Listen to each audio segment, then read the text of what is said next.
یہ کوئی دن کی بات ہے کہ اب مسجد اقصی کا نمبر آیا کہ آیا، اس کے لیے پوری تیاریاں ہو چکی ہیں۔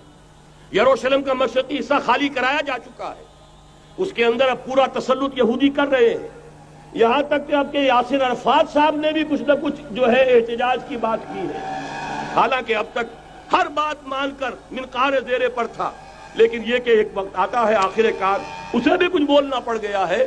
لیکن یہودی اب پیچھے قدم ہٹانے والا نہیں ہے، ان کا تھرڈ ٹیمپل 30ویں مرتبہ ہیکل سلیمانی تعمیر ہونا ہے۔ نوٹ کر لیجئے، ان کے لیے وہ وہی کچھ ہے جو ہمارے لیے کعبہ ہے، ان کے لیے ہیکل سلیمانی بالکل وہی حیثیت رکھتا ہے جو ہمارے لیے کعبہ۔ وہ ہیکل سلیمانی ایک مرتبہ پہلے نبوکدنضر کے ہاتھوں مسمار ہوا، پھر سن 70 عیسوی میں ٹائٹس کے ہاتھوں مسمار ہوا، سن 70 کے بعد آج 1995 میں کتنے برس ہو گئے؟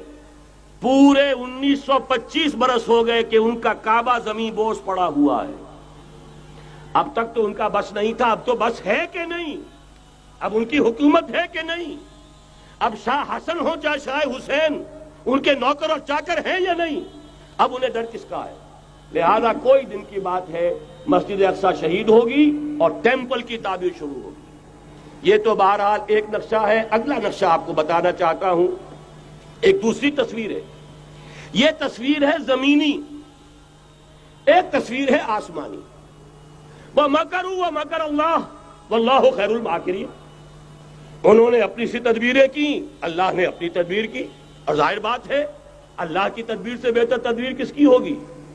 چنانچہ یہودیوں کی سازشیں اس وقت بھی ناکام ہوئی تھی یا نہیں؟ ظاہر بات ہے جاء الحق وزهق الباطل ان الباطل کان زہوقا۔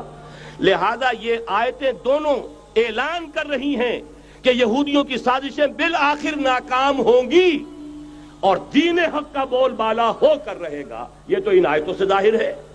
یریدون لیطفئوا نور اللہ بافواہہم واللہ متم نورہ ولو کرہ الکافرون۔ یریدون ان یطفئوا نور اللہ بافواہہم ویابى اللہ الا یتم نورہ ولو کرہ الکافرون۔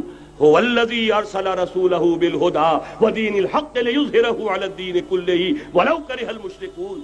اللہ نے تو بھیجا ہی ہے اپنے رسول کو اس فیصلے کے ساتھ اور یہ ذمہ داری اور مشن دے کر کہ جو دین حق آپ کو دے کر بھیجا جا رہا ہے اسے غالب کیجئے، نافذ کیجئے، قائم کیجئے۔ اس مشن کے ساتھ بھیجا جا رہا ہے۔ قرآن کہتا ہے ببانگ دہل وَمَا أَرْسَلْنَاكَ إِلَّا كَافَّةً لِلنَّاسِ بَشِيرًا وَنَذِيرًا۔ اے محمد صلی اللہ علیہ وسلم، ہم نے نہیں بھیجا ہے آپ کو مگر پوری نوع انسانی کے لیے بشیر اور نذیر بنا کر۔ تو جان لیجئے کہ یہ مقصد بعثت محمدی صلی اللہ علیہ وسلم بتمام و کمال اس وقت پورا ہوگا جب کل عالم انسانیت پر، کل روئے ارضی پر اللہ کا دین اسی طرح غالب ہو جائے گا جس طرح کہ محمد رسول اللہ والذین معہ صلی اللہ علیہ وسلم ورضی اللہ تعالی عنہم اجمعین، ان کے ہاتھوں سے، ان کے ایثار سے، ان کی قربانیوں سے، جن کا نقشہ آپ کے سامنے مولانا کھینچ چکے ہیں، ان کے اثار، ان کی قربانیاں، ان کی محنت، ان کی جفاکشی، ان کی سرفروشی، ان کے جان تن من دھن لگا دینے کے نتیجے میں جیسے اس وقت غالب ہوا تھا کل روئے ارضی پر غالب ہوگا، تب کہیں جا کر مقصد بعثت محمدی مکمل ہوگا۔ یہی وجہ ہے اقبال نے کہا تھا وقت فرصت ہے کہاں، کام ابھی باقی ہے، نور توحید کا اتمام ابھی باقی ہے۔